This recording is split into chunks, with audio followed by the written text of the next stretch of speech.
Buenas noches, bienvenidas todos, todas a esta sesión final del día de hoy de Literatura Hoy, justamente aquí en Habla, aquí desde el Museo de la MAM. Un saludo pues muy especial, un agradecimiento para Ana Roda y para Sergio por gestar este espacio. Acabamos pues de ver una magnífica charla entre Federico Díaz Granados e Igor Barreto, que todavía nos deja como muchas preguntas latiendo. Qué alegría. Y pues para complementar esto, pues este magnífico video sobre Juan Gustavo Coborda, su obra, su legado como hombre, como amigo, como poeta, como gestor, en fin, tantas facetas que tuvo. Bueno, ahora pues es el momento de presentarles a uno de mis autores favoritos colombianos, uno de los poetas que más aprecio y más admiro por su trabajo literario. Él es el señor Rómulo Bustos Aguirre. Entonces, pues, démosle la bienvenida aquí a nuestro maestro, por favor.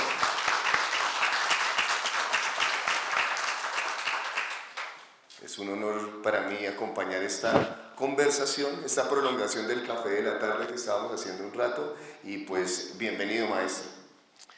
Gracias, mi querido Alejandro. Sabes mentir con convicción. Es que aprendí. Gracias, realmente. Gracias a Ana, que es una magnífica, bellísima, gentilísima anfitriona, y a nuestro Sergio, ¿no? De verdad que, oye, la tenemos de para arriba. Tuvimos esa conversación de nuestro queridísimo amigo allá, que hay que decir, bueno, bastante regular, ¿no? Bastante regular. El lenguaje de gallero. Igor, que es una maravillosa persona. Yo tuve el placer de conocerlo hace como 30 años. Por cierto, era un chico muy guapetón. Lo sigue siendo. ¿Sí? Bueno, y ya desde ese momento me sorprendió muchísimo su poesía, que sigo admirando profundamente. Bueno, yo estoy un poco más tranquilo porque aprendí de la charla pasada, aprendí de Igor que lo importante no es lo que sabemos, sino cómo nos acomodamos. Entonces, pues, aquí la vamos a sortear. Muchas gracias a todos ustedes por haber sorteado la lluvia, el tráfico, habernos acompañado, por estar aquí presentes, y también a quienes pues, nos acompañan o quienes ven estos videos posteriormente. Bueno, literatura hoy. Esta es como la pregunta central que nos mueve a los eventos de esta edición 2022. He visto que se menciona mucho la parte animal en tus poemas. Inicialmente, animales minúsculos, la mosca, la hormiga, desde una posición un poco mítica, un poco celeste, un poco muy simbólica. Creo que eso está totalmente ligado pues a tu trabajo poético a lo largo de tu obra. Y antes de entrar en materia con esas minúsculas, con esas cosas, con esas minucias que son tan esenciales respecto a ese trabajo poético, quisiera preguntar para ti, Rómulo, maestro que has trabajado pues con esas minucias, esos animales, esa forma mítica del universo a través de lo cotidiano, ¿qué representa para ti la poesía? He escuchado muchas cosas, gente que dice, la poesía me salvó la vida. Otros que dicen, la poesía es mi función en el mundo. Otros que dicen, no, pues que la poesía no tiene ninguna función en el mundo. La poesía es, no sé, es una conciliación, la poesía es una ruptura. En fin, hay una cantidad de percepciones y acepciones que toma el poeta respecto a la poesía. Yo creo que el poeta va descubriendo la poesía a medida que avanza leyéndola y escribiéndola. Entonces, en este punto de tu vida te pregunto, ¿qué representa para ti la poesía? En este punto de mi vida, dices tú, y es así, porque, bueno, hay un trayecto recorrido y en los diferentes momentos he tenido diferentes concepciones de la poesía. Ha ido transformándose y cambiándose, pero creo que de todo ello queda algo, diría yo. Mira, Alejandro, yo soy una persona a la que no le ha ocurrido realmente nada memorable. Los biógrafos conmigo no van a batir récord de ventas. No hay nada memorable en mi vida. Lo único memorable, y esto parece soberbia, memorable para mí, son mis poemas. Porque en ellos lo que he hecho es, de alguna manera, asediarme a mí mismo. Sí, asediarme a mí mismo. Y ahí puedo recordar un verso de un poema mío, a propósito del péndulo, que dice: se busca a sí mismo, por eso no se alcanza. A veces creo que me he encontrado, pero siempre resulta al final que no es así. Que no es así. A mí me gusta comparar al ser humano con un molusco. Yo digo que el ser humano en su ADN debe tener un molusco. Los moluscos tienen la propiedad, ya lo sabemos, de ser seres muy frágiles, pero justamente por la fragilidad poseen un exoesqueleto. El ser humano es ese molusco, pero sin exoesqueleto. Es absolutamente frágil. Le ha tocado construir sus exoesqueletos simbólicos y no otra cosa en la cultura. ¿Sí? Yo soy uno de esos moluscos que además de molusco poeta, pues me ha tocado ir creando mis caparazones como el cangrejo ermitaño. En ese orden, el poema sería la casa temporal que toma ese cangrejo ermitaño.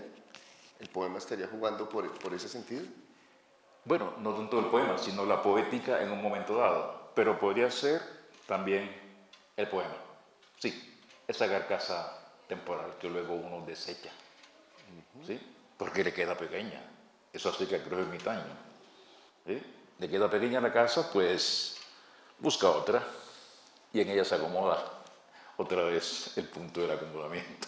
Bueno, eso uno lo percibe claramente en la antología que has sacado, en las publicaciones a lo largo de tu carrera literaria, y cómo cada vez van cambiando las preocupaciones, ¿no? Y también un poco los estilos, pero sin dejar de ser, sin perder esa esencia. Uno ve como básicamente como dos desarrollos en los poetas. Hay algunos poetas que son de una sola obra que desarrollan durante todos sus libros. Por ejemplo, Roberto Juarros, un gran poeta, un gran poema de muchas versiones, de poemas con poetas como muy, con las búsquedas muy específicas y muy definidas desde comienzo hasta el fin, pero también encuentra poetas muy plurales como Rómulo, donde empieza con unas búsquedas y poco a poco se van transformando y a mí yo disfruto mucho de ese tipo de poetas porque me van sorprendiendo, y realmente pues la sorpresa me parece que no es algo menor en el poema, porque pues el asombro es la base de la escritura poética, ¿no? Y también es de la lectura. Si logramos transmitir un asombro en ese poema y que le llegue al lector, si logramos capturar ese asombro, pues estamos llegando a algo. Ahora, vemos como en El oscuro sello de Dios, 1988, donde empieza la carrera de las publicaciones pues, de Rómulo, y creo que también se prolonga en Lunación del Amor y en El traspatio del cielo, incluso una poética más dada hacia preocupaciones como ese vínculo, esa oscilación que bien mencionas, ese pendular entre lo onírico, lo religioso, lo pagano, lo cotidiano. Veo que va de lo religioso a lo pagano, de lo onírico a lo cotidiano, y nos mantienes como en ese duermevela, en esa oscilación que es una búsqueda que no está ni en una ni en otra. ¿Cómo fue ese caparazón, esa primera casa de esos primeros libros, maestro? Bueno, a ver, el primer libro, El oscuro sello de Dios. Bueno, primer libro, uno cree que ha escrito la gran obra del mundo y además, bueno, digamos que un poemario que tuvo cierta aceptación dentro del mundillo literario, y yo dije, estoy hecho, ya yo sé cómo escribir poesía. Listo, solo tengo que seguir seguir trabajando en esta dirección, pero yo tengo claro cómo es el asunto. Y bueno, y planeé el segundo libro, más o menos con las mismas directrices y por favor, no me funcionó para nada. El libro no me salía. Yo me pedí un susto, yo dije, pero es que me voy a quedar así, en un hueco absoluto, no voy a escribir nada más. Me asusté, me asusté. Eso fue en Lunación del Amor. No, el susto fue con el oscuro sello de Dios, cuando iba a escribir el segundo poemario que yo quería, ya lo tenía parametrado, pero no me salía, y salió otro. Salió la Nación del Amor, que yo no la tenía previsto. De hecho, el amor no es un tema que sea como muy constante en mi obra, y apareció. Bien, dije yo, pues parece que hay que asumir riesgos, ¿no? Uno no controla el mundo va de alguna manera atizándolo en una dirección u otra. Entonces, hay que escuchar el mundo. Y eso hice, pero había muchos problemas realmente dentro de mí, no tenía mucha claridad sobre el asunto. Por ejemplo, me preguntaba, bueno, un poemario, El oscuro sello de Dios, ¿qué sentido tiene escribir sobre Dios a finales del siglo XX? Eso parece un problema como desueto, superado. ¿Tiene sentido escribir sobre Dios? Y además, digo, ¿tiene sentido un caribeño escribir sobre Dios? Todo eso me pareció un poquito extraño, ¿no? Y me hacía la pregunta esa, ¿mi poesía es moderna? Decía yo. ¿Es suficientemente moderna la poesía mía? Bueno, todo comenzó ahí con ese problema y todo ha sido un poquito ese tipo de preocupaciones, ¿no? Que han ido empujando. En el centro está una preocupación porque yo llamo lo sagrado, eso está ahí, y ha ido variando sus maneras, sus formas, etcétera. Va a ir variando. Hay una preocupación que pudiéramos decir malamente como metafísica, ahí hay una de ese tipo. Y yo sentía como que por ahí no era la cosa del todo, no me sentía bien en mi carcasa en ese momento, tenía que de alguna forma moverme, desplazarme. Y creo que el primer gran desplazamiento es ese libro que tú mencionas, En el traspatio del cielo.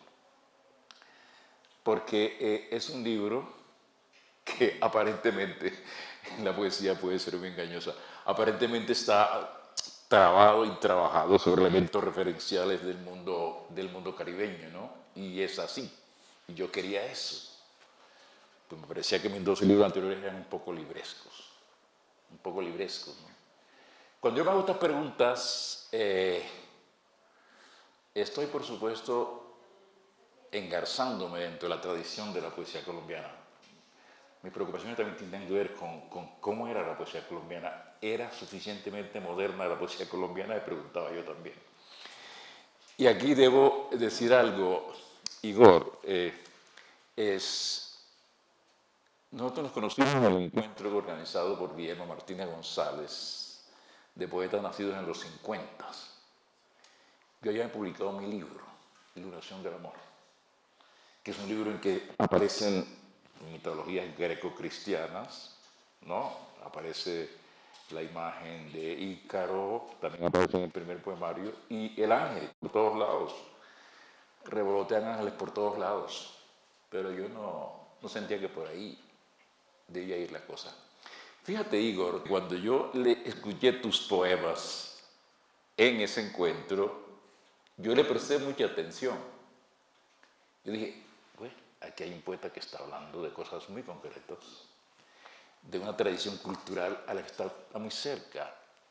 Te puse un asterisco, Igor, y no olvides ese asterisco. Pero fíjate que el tema tiene mucho que ver con las tradiciones, porque cuando Igor estaba hablando acá, él hizo referencia a esas tradiciones culturales y poéticas que están en la tradición literaria venezolana. Hay una tradición de lo conversacional en la poesía, ¿no? Bien rural, bien del imaginario rural o bien del imaginario urbano.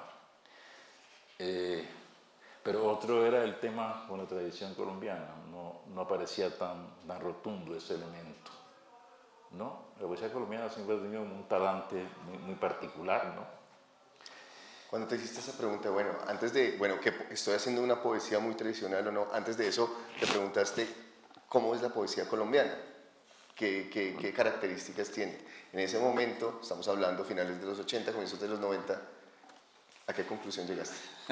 Bueno, a eso justamente, de que al contrastar con la poesía venezolana encontraba que había esa diferencia radical. La poesía colombiana, ya lo sabemos, una poesía que tiende mucho a la limpieza, la impecabilidad. Tiene una tradición clásica muy, muy fuerte, ¿no? Y digamos una tradición que podemos catalogar muy seria, entre comillas, muy seria. Privilegia mucho el drama, la angustia, sí, casi que descarta el humor, descarta lo lúdico, ¿no? Lo humorístico, y también lo popular. Realmente tiene escasa presencia en la poesía, en el can colombiano. No es que no esté ahí, sí hay elementos, pero no es un elemento dominante. Esta pregunta me la hacía, entonces, claro, comencé a escarbar y a buscar en mi tradición cultural regional del Caribe, literaria y cultural, eso que estaba ahí. Sin embargo, hay una cosa que debo decir.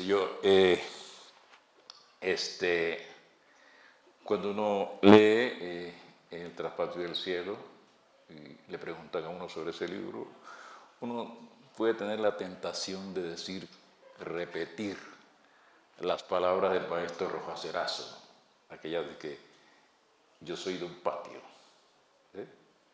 Yo no soy de un pueblo, soy de un patio, dice el maestro Rojas Erazo. Uno sentiría esa tentación de decirlo, pero si digo eso mentiría, realmente. Porque yo podría decir, y esto lo digo riéndome realmente, porque no deja de ser una especie de broma, la vida le va haciendo muchas bromas a uno. Yo podría decir más bien que yo no soy de un patio, yo soy de una biblioteca. Y ustedes dirán, bueno, pero bueno, aclaremos, no era la biblioteca de Cobo Borda, no era esa biblioteca, ni era la biblioteca de Borges, no, era una pequeña biblioteca en una casa rural, en un pequeño pueblito en el Caribe. Entonces eso que llamo yo mi biblioteca, de la cual arranca todo, son dos estantes, dos estanticos. Entonces,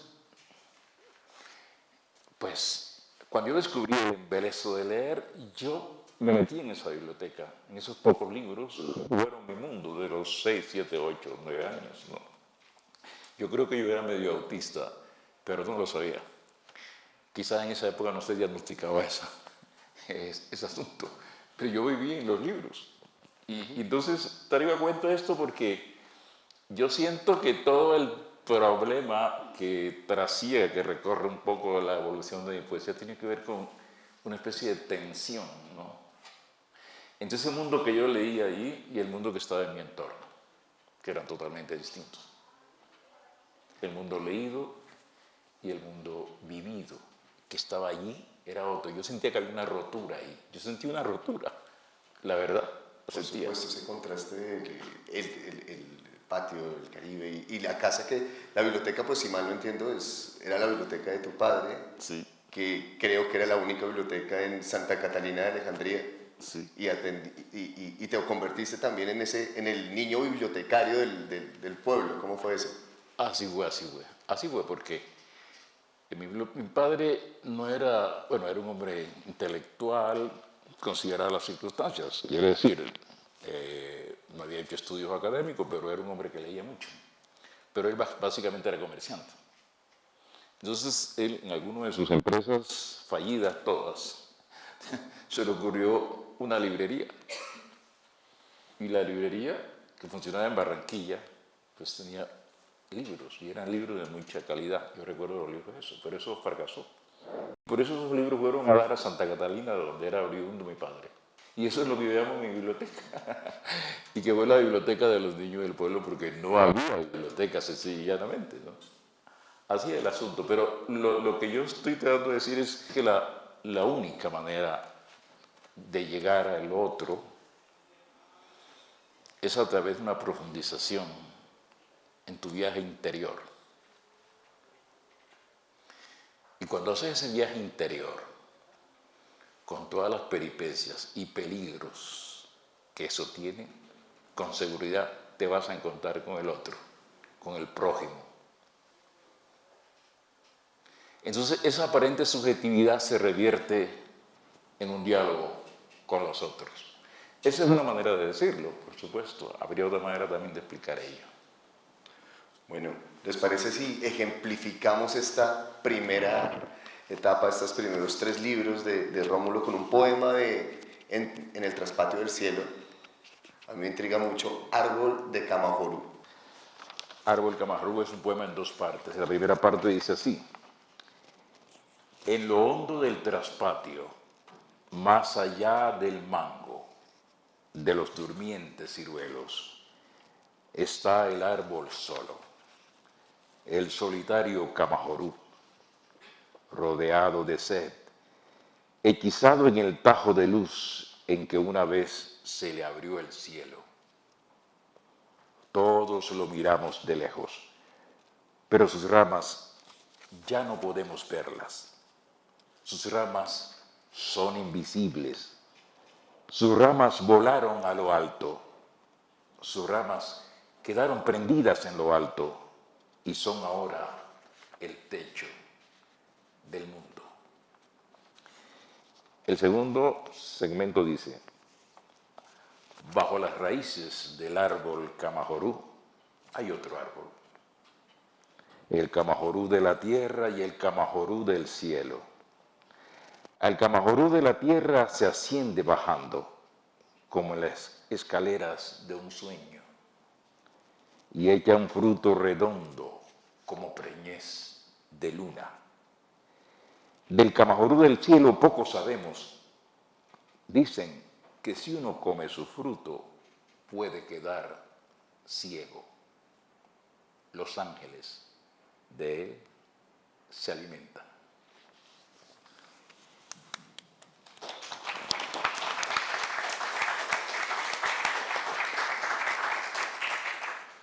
Bueno, ahí pasa algo, bueno, muchas cosas fabulosas, pero hay algo que me llama profundamente la atención y es darle cabida a la imaginación, o sea, hipótesis de la imaginación. Primera parte, el árbol crece y es un árbol mítico y un árbol fabuloso. Segunda parte, ese árbol, esa sombra de árbol, ya crece de arriba para abajo, crece desde el cielo hasta la tierra, es esa sombra que es un árbol imposible. Es un árbol mítico que empieza a darnos unos frutos también muy extraños. Esa cabida de hipótesis de la imaginación que aquí empiezo a notar y que cada vez vas a ser más frecuente, felizmente más frecuente en tus obras, me parece que tiene una gran libertad, o sea, se necesita una gran libertad y una gran confianza para cometer esas osadías felices. ¿Cómo sucedió eso? Bueno, hay que pensar que la imaginación se despliega a través de, llaman las grandes imágenes, los grandes arquetipos, ¿no? Todo ese material que trabajó maravillosamente Jung, por ejemplo, es algo que está presente en las culturas primordiales, ¿no? Y está presente también en las culturas populares, ¿no? Yo lo absorbí de ahí, pienso, pero también de la cultura leída. Es decir, ese árbol que está allí corresponde a un símbolo universal que es lo que llaman el axis mundi, el árbol eje del mundo. Todas las culturas, todas, parten de decir, de pensar que ellas son el centro del mundo. Todas las culturas hacen eso. Y uno de los emblemas para expresar eso es el árbol, que crece hacia arriba y que crece hacia abajo. El árbol en que se insertan los diferentes momentos del cosmos, en el cual hay un elemento central que es justamente ni arriba ni abajo, sino en el centro. Y yo lo que hice fue colocar ese árbol en el centro de mi infancia y en el centro del patio, como un vehículo de desplazamiento hacia arriba y hacia abajo. Ahí está. Ahí está el tema, ¿no? Con el tiempo yo aprendería a entender algo que se nos olvida mucho y que ha olvidado mucho la cultura occidental, ¿no? Y que es una de las razones, digamos, de su fracaso en términos de la modernidad capitalista que estamos viviendo. Y es que el mundo no es dualista, el universo no es dualista, el dualismo es una invención del ser humano. Es una estrategia de Occidente fundamentalmente. El mundo no es dualista. El mundo se mueve en elementos implicantes, era la palabra que utilizaba Igor. Elementos que están en continuo diálogo. El más hermoso símbolo de ello para mí es el símbolo del taoísmo, el yin y el yang. Si tú cortas la relación intensa que hay entre esos dos polos, estás matando el asunto. Y la razón, la racionalidad, el culto a la racionalidad, es una de las piedras angulares de Occidente, es eso. Entender que todas las cosas están en perpetuo flujo y que el flujo se da justamente porque hay movimiento, dinamizándose, entender eso es una cuestión para mí importantísima, importantísima. Uno está inserto en una cultura, ya lo hablábamos, el caparazón que te defiende, etcétera, etcétera, y yo tenía, digámoslo así, tenía un doble caparazón, la tradición colombiana, cultural y poética, que es conservadora, y la tradición eurocéntrica que teníamos encima, que justamente niega eso que estamos hablando. Y uno, claro, como parte de una cultura, vive esos dramas, ¿no? Te está diciendo una visión conservadora, centralizada, apoyada en la imagen de la fijeza, pudiéramos decir. Una visión, hacemos parte en gran medida de todo este complejo eurocéntrico, vamos a decir, una visión platónica del mundo, o más, todavía mucho más radicalmente, una visión parmenidea del mundo. El mundo reconoce un punto, un centro absoluto, y eso no es así. Entonces, a uno le toca luchar contra todos esos imperativos culturales que te cercenan también, bueno, y que te quieren enseñar a pensar de esa manera unidireccional. Y yo decía, para mí es un drama porque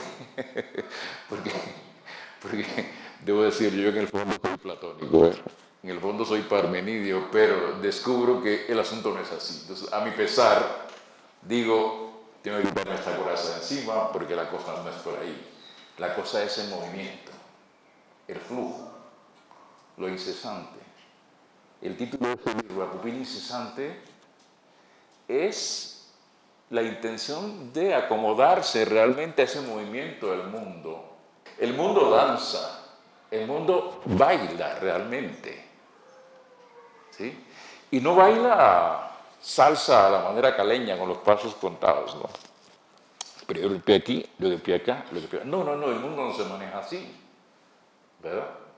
El mundo no danza con danza de academia, no, es otra cosa realmente. Y eso lo voy aprendiendo de muchas fuentes, ¿no? Porque yo no estaba solo en eso, estaba dialogando con una cantidad de autores y con unas tradiciones también, y con unas tradiciones que eran populares y también tradiciones intelectuales. Por ejemplo, adelantando el asunto, yo aprendí muchísimo eso del baile del Caribe, de los ritmos caribeños. No los menciono mucho, pero de ahí lo aprendí. Porque si algo me gustó a mí de niño, además de leer, era bailar y cantar, las dos cosas. Pero en estos primeros libros está La Mosca, como de las dificultades para atrapar una mosca, donde la mosca prácticamente es el ojo de Dios. Está la hormiga en el poema Cotidiana, donde la hormiga va como marcando el surco de la escoba que barre la hermana. Está, bueno, el amanecer, pero visto desde la madre, en una tradición muy del desayuno caribeño. Si cierras con una frase donde ¿cómo llamarlo? Lo caribeño, lo terral, el terruño, pues, está al mismo nivel o incluso más allá de lo sagrado. Por ejemplo, recuerdo mucho ese poema, el de la Crónica de la Madre, donde dices las 6 de la mañana eran para que madre despertara al mundo, ¿no? Con el desayuno. Entonces, no se pierde para nada esa identidad de poeta del Caribe, esa tierra, ese traspatio, eso que rodea esa biblioteca, y le da un encanto muy, muy, muy, muy particular a tu obra poética. Háblanos un poco de los animales y de esa terralidad hacia tu primera geografía de infancia. Sí, sí, en ese, cogemos ese libro y ese libro lo que yo intento realmente es dar una dimensión mítica a todo lo que está en mi entorno. La madre adopta una dimensión mítica, o sea, la madre es lo nutricio, ¿no? Las frutas es el alimento que pone y desayuna a los hijos, pero no desayuna a los hijos, lo que está desayunando es el mundo, porque la madre es eso, fuente nutricia, y ahí todas las cosas tienden a revelarse epifánicamente en el sentido más complejo de la palabra. Todo, ¿no? Los hermanos, las hermanas, el ángel que aparece, el niño, el pequeñín que juega con el ángel, todo realmente, ¿no? El patio lleno de figuras misteriosas como el Camahorú, lo que yo vi en el Camahorú fue, o lo que yo vi del Camahorú, fue la sombra del Camahorú.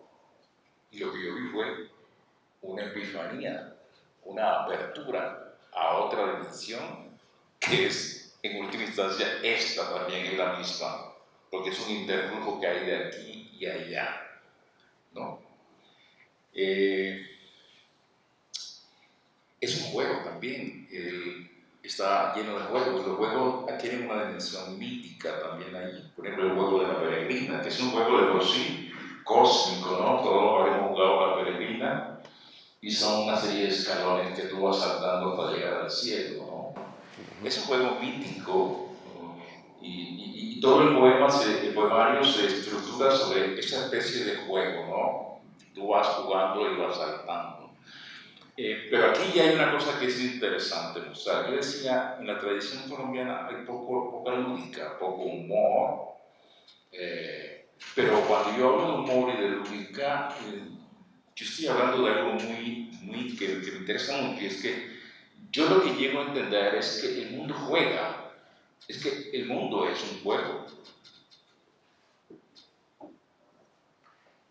Y el universo tiene mucho sentido de humor, realmente. Es a eso a lo que me estoy refiriendo yo, al humor cósmico. No, es muy complejo. Hace poquito veía una serie, un documental, y yo veo muchos documentales. Alguna vez me preguntaron cuál era el autor que más me había influido a mí, y yo dije que Nat Geo. Sí, Nat Geo, aprendí mucho con Nat Geo. Un documental. Entonces, yo me partía la risa porque estaban un grupo de científicos por todo el mundo, por ejemplo, 200 investigadores, investigando los agujeros negros. Tenían como asesor a Stephen Hawking antes de morir. Entonces me llamó mucho la atención porque Stephen Hawking, que había dicho que los agujeros negros, lo había descrito ya como todos conocemos, una hiper fuerza gravitacional que todo lo absorbe y nada sale de ahí. Había dicho que del agujero negro no escapaba nada ni la luz. Había mínima información, porque el universo finalmente es información, que se intercambia. No había ninguna información que saliera del agujero negro, pero luego en algún momento, alguna epifanía que tuvo, dijo que sí había posibilidad de que escapara de ahí cierto tipo de información de los elementos que eran absorbidos. Entonces, él utilizó una expresión que era que el agujero negro tenía pelo. ¿Qué risa es? El agujero negro no era calvo, sino que tenía pelo, que era un pelo suave, ¿no? Era una metáfora que utilizaba para designar eso. Y que en ese pelo suave, que tampoco sabía la capacidad que era, allí era posible que se transfiriera la información de los elementos absorbidos, ¿no? Y que de alguna manera se conservaran ahí. A mí me parece eso tan sorprendente, de un humor impresionante de la naturaleza. A mí me parece que la naturaleza tiene un sentido de humor, la cosa más impresionante del mundo. Asombroso, vive riéndose. Me Pero recuerda eso un poco no el... podrá llegar al misterio, nunca. Porque ella siempre te saldrá con una jugará contigo. ¿Sí? Entonces, el humor de que yo hablo y que yo de alguna manera quiero que esté presente en mi vida, y el baile y la danza hacen referencia a eso, ¿no? Pero claro, el porro es una música que tiene una dimensión cósmica tremenda, en el sentido de que yo creo que los ritmos del cosmos se parecen mucho a los del porro, o viceversa. Sí, porque es una danza, una música, un baile que tiene como una especie de asimetría en su configuración, ¿no? Es como tiene mucho como de improvisación, que a uno le queda más claro si piensa en el jazz. Hay mucha improvisación jazzística en el porro.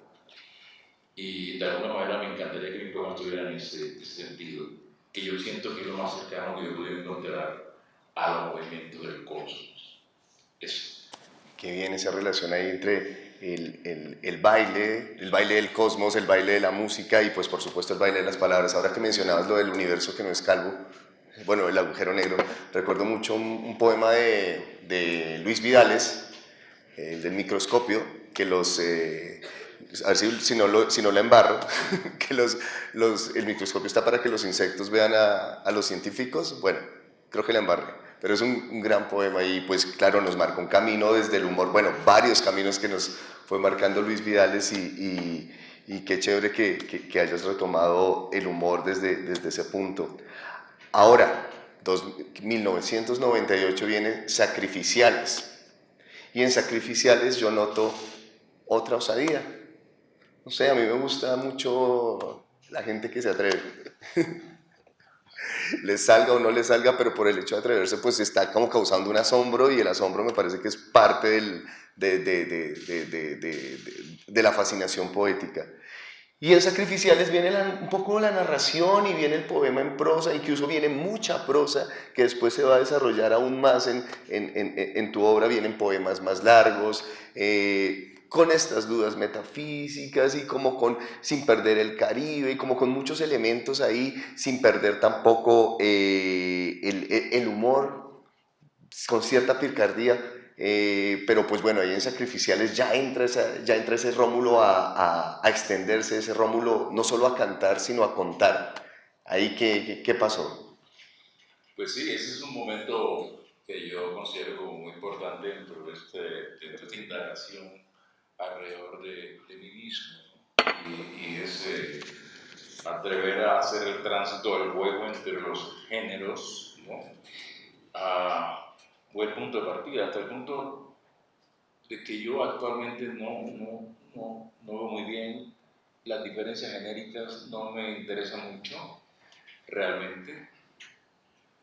La poesía, ya se sabe, está más allá de los géneros, pero todos los géneros la apropian, la censurían. Yo creo mucho en esa pluralidad genérica.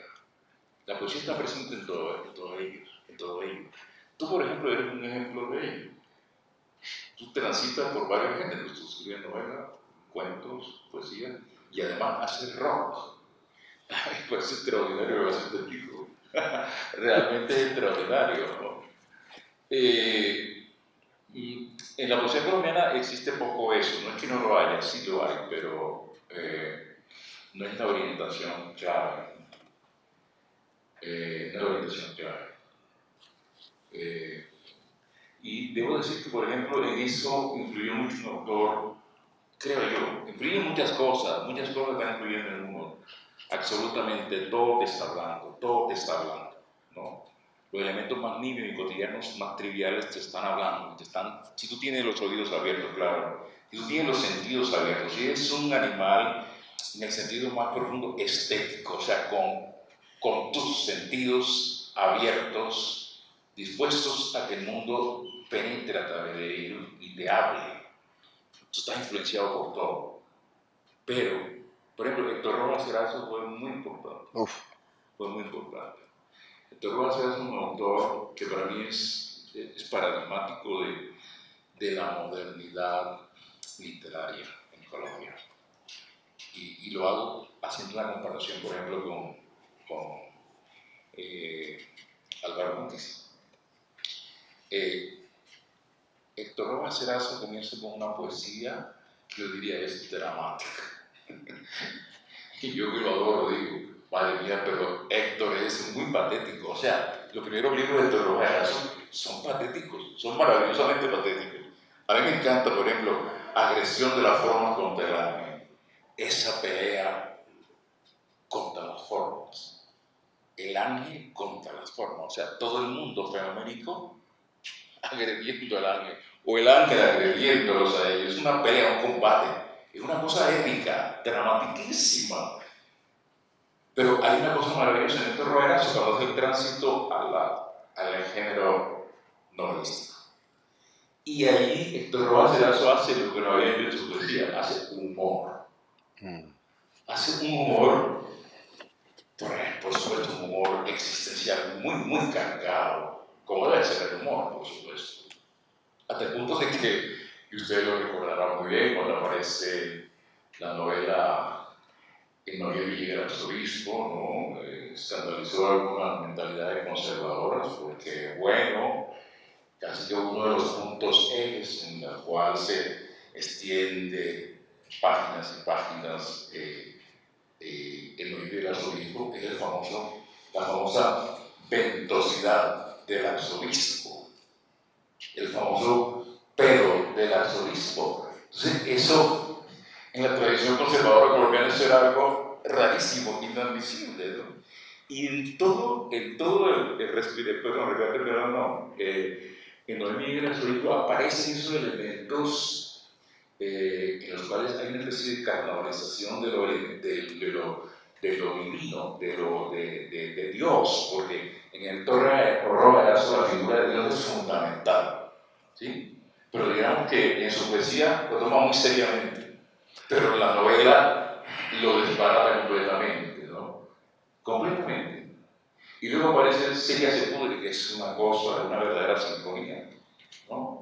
Yo creo, siempre lo he dicho, insistiré muchísimo en eso, que la gran revolución en la literatura moderna la hizo la poesía. La hizo en el siglo XIX la poesía. Y las grandes novelas de vanguardia son verdaderos poemas sinfónicos, no son otra cosa. O sea, siempre se dice que la novela es el género moderno y que subsume de alguna manera a la poesía y la desplaza. Pero ese es un aspecto. Habría otra manera de verlo, es que todo lo contrario, la poesía entra a la novela y la hace lo que es la novela vanguardista, la desvertebra, hace imposible la narración, que es la característica de la novela. Entonces podríamos hablar de, y si lo notan varios autores, ¿sabes? Que se cambia de género, tal vez para cambiar de tono, tal vez para cambiar de humor, tal vez para cambiar de registro, tal vez para afrontar otras búsquedas que uno dentro de ese mismo género que ha trabajado siempre no encuentra. ¿Se podría decir eso en tu caso? Sí, yo sí creo. Por ejemplo, ese es el caso de Rojas Erazo. Bueno, y en el caso de Rómulo.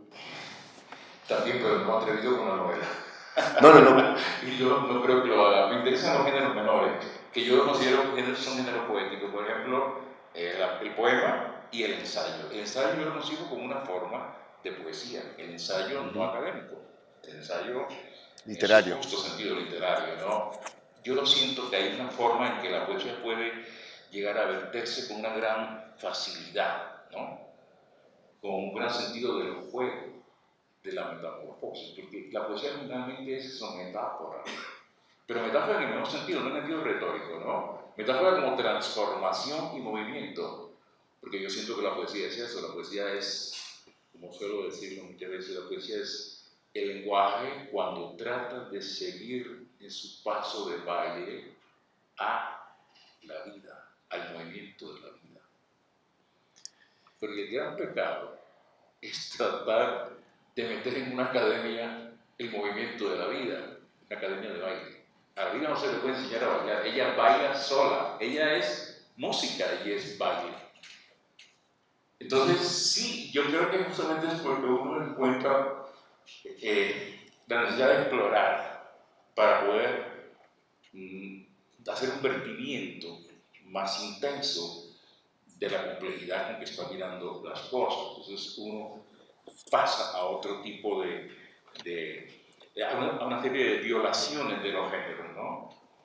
Saltar por entre ellos o asumirlos, transformarlos, etcétera, según el mandato interior que está en juego. Bueno, ¿qué tal si hacemos ese gran salto de las moscas, de las hormigas, a esta parte narrativa de largo aliento, donde continúa la ironía, donde continúa la metafísica, pero pues con una gran dosis de humor y vamos con Muerte y Levitación de la ballena, 2009. Pero antes de que nos empieces a hablar, vamos a hacer el proceso al contrario. Esta vez, ¿qué tal si lees primero el poema y después empezamos a hablar del libro? De acuerdo, pero antes concluyo una cosa que no quedó un poco suelta. Dale. Yo dije Romacerazo y Álvaro Mutis, porque Álvaro Mutis hace lo contrario de Romacerazo. Y ahí es donde creo que el viejo Romacerazo es absolutamente formidable. Y es que Álvaro Mutis pasa de la poesía a la novela. Sí. Y cuando hace ese tránsito, yo creo que su poesía no hace el tránsito justo. O sea, su novela no está a la altura de su poesía, realmente. La gran poesía, la gran creación de Álvaro Mutis está en su poesía, en sus 5 primeros libros.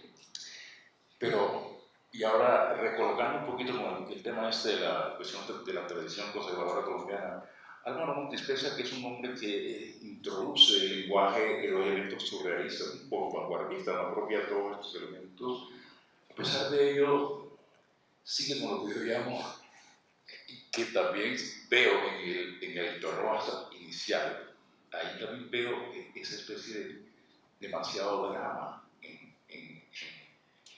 en Macron, ¿no? Maravilloso, pero digo, tanto drama. Y eso es más interesante cuando uno observa lo que pasa, que eso pocas veces se ha seguido, ¿no? Y es que Álvaro Montes, cuando llega a su 5.º libro y mata a Macron, se va para la poesía, pero para la novela. Me parece desastroso todo eso, pero sigue su poesía. Hay 3, 4 libros más. Y en esos 4 libros, es una cosa muy curiosa, de la nunca se habla de eso, Macron desaparece, pero aparecen las figuras justamente de la cual de alguna manera renegaba Macron. O sea, hay un tránsito de Macron a hacerse cada vez a diluirse y a que en su lugar aparezca una especie de figuras que yo llamo contramacrónicas, porque son figuras que representan justamente aquello que es contrario de Macron.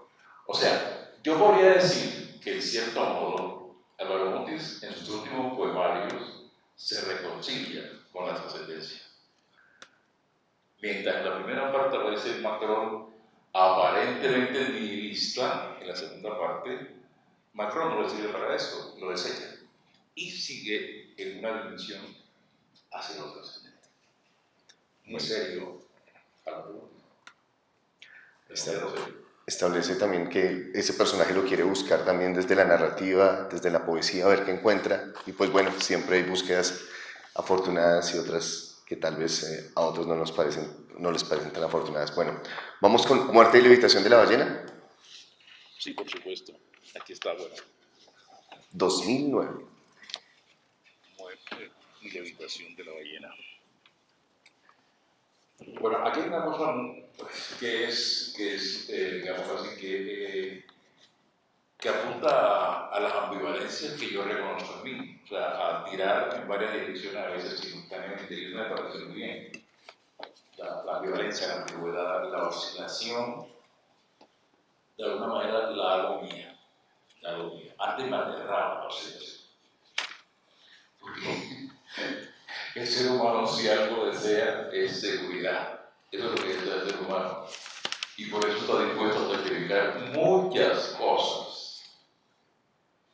Esa es una de las cosas que quizás explique el triunfo hasta ahora del capitalismo. Es paradójico porque el capitalismo es capaz de disolverlo todo, pero curiosamente le va dando a la gente unas falsas seguridades, ¿no? Pues precisamente vende esa idea de estabilidad. ¿Cómo? Vende esa idea de estabilidad. Sí, curiosamente, el capitalismo Pero para tener esa estabilidad tienes que oscilar toda la vida. no, tienes que dejarte llevar por los patrones del sistema, esto es lo que pide, que seas fiel a los cánones del mercado para poderte vender todo lo que se le antoje, porque todo lo puedes convertir en mercancía, hasta tu deseo. Bueno, vamos a Muerte y Habitación de la Ballena. En pausado sueño veo caer la ballena. 230 toneladas de carroña o alimento cayendo. 230 mundos de gravedad empujando hacia abajo. 230 infinitas toneladas de vértigo, mecidas en cámara lenta por imperceptibles corrientes oceánicas. Inmensa, poderosamente muerta la ballena. Pareciera que su caída suscitara el abismo en que está cayendo. Como el gran muro de Lezama va cayendo en el abismo la ballena. Como Lezama mismo, ornamentado por la majestad de todas sus grosuras, va cayendo. A los 20 niveles de profundidad, la ballena ha perdido ya sus dos aletas. Eficaces mandíbulas lo atestiguan. Seres sin ojos la miran caer. Seres sin bocas raen su densa carne. Muchos años tomará el proceso de descarnamiento total de la ballena. No, al otro lado. Ah, sí, claro. Pensaba que era mujer. Hasta que al fin alcance su más recóndita blancura, me digo, el sueño. Pero en realidad cae, está cayendo la ballena. ¿Cómo saber con certidumbre si un cuerpo está cayendo sobre el mundo o si es el mundo el que se está elevándose cayendo sobre dicho cuerpo? Este inusual tipo de preguntas ya lo han afrontado algunos estudiosos de la nueva física. Menos extrañeza produce tal pregunta si las cosas ocurren en un pausado sueño. Terrible, blanca ballena, lábil rastro de espuma cayente, muéstrame tu no visible belleza.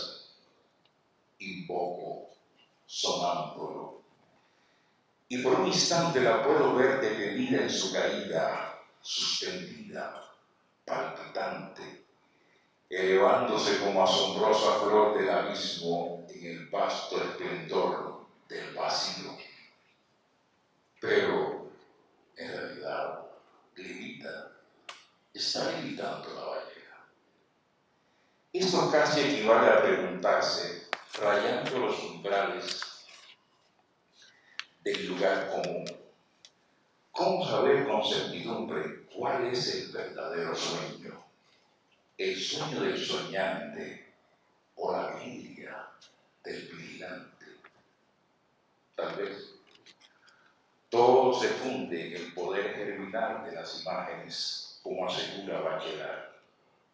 Es decir, el sueño vigilante, es decir, la vigilia soñante, es decir, en fin, ese misterioso lugar donde también la ballena pudiera vernos caer o ascender en pausado sueño.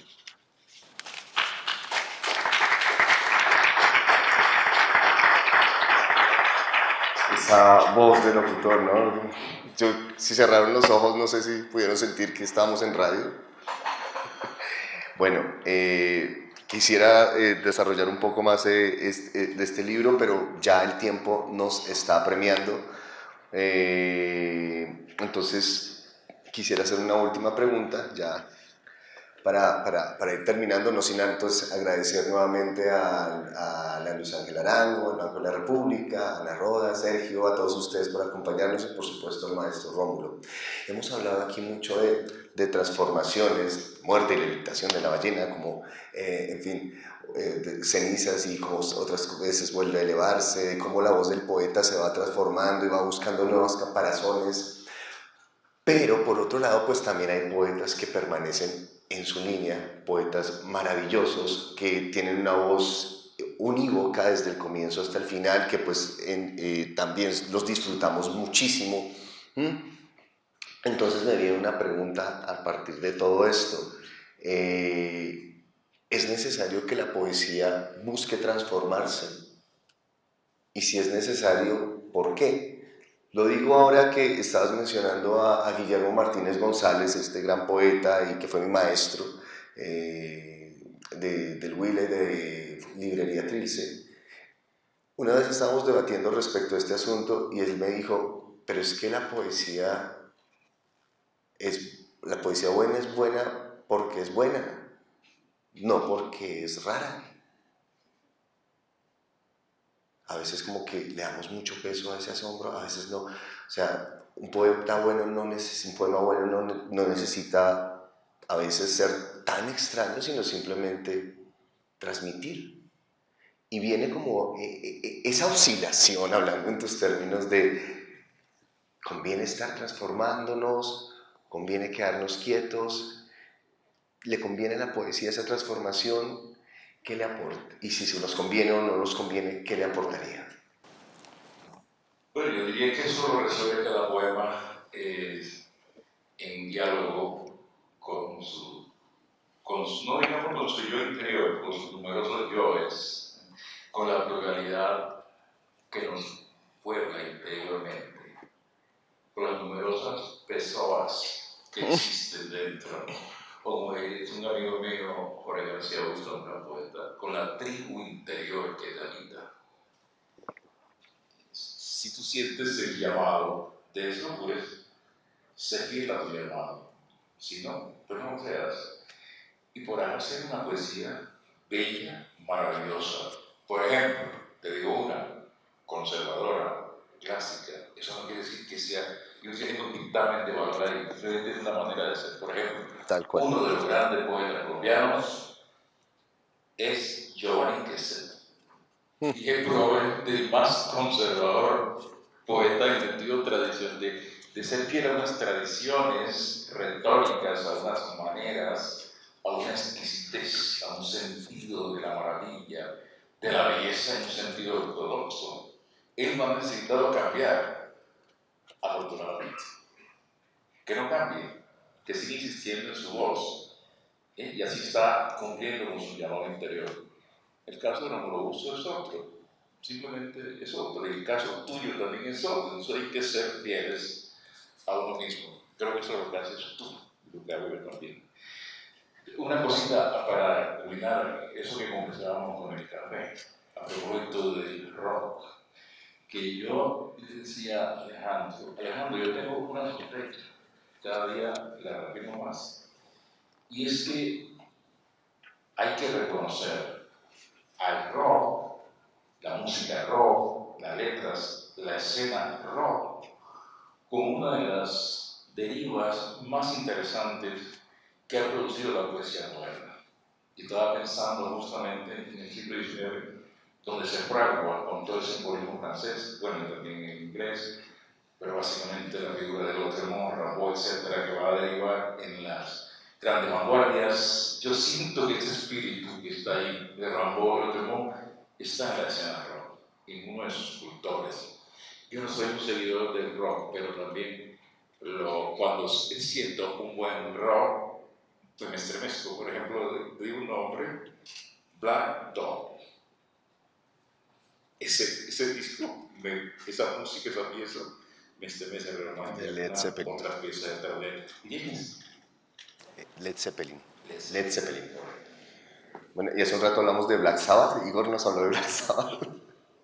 Qué bien, bueno, que creo que no tenemos mucho tiempo para esto, pero pues le comentaba así como concretando el maestro Rómulo que efectivamente siento lo mismo. De hecho hay muchos grupos de rock y de metal que han basado sus álbumes y sus canciones en obras de Baudelaire, las letanías de Satán, en obras de Lautréamont, en obras de Verlaine, en obras de Rimbaud.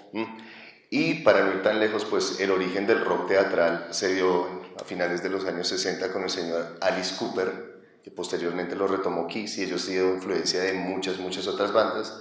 Y Alice Cooper sí admite que su influencia para haber hecho todo esto, toda esta puesta en escena del rock y de la teatralidad y de la simbología del mal, como lo hablábamos ahora, ha sido el señor Antonin Artaud con su Teatro de la Crueldad. Entonces, pues sí tiene mucho que ver con eso. Bueno, aquí nos quedamos en esta orilla de la noche. Muchas gracias, maestro Rómulo. Muchas gracias a todos ustedes por acompañarnos. No se pierdan la programación de Literatura Hoy, que para mañana tiene también 2 grandes entrevistas y esperamos vernos nuevamente muy pronto. Gracias.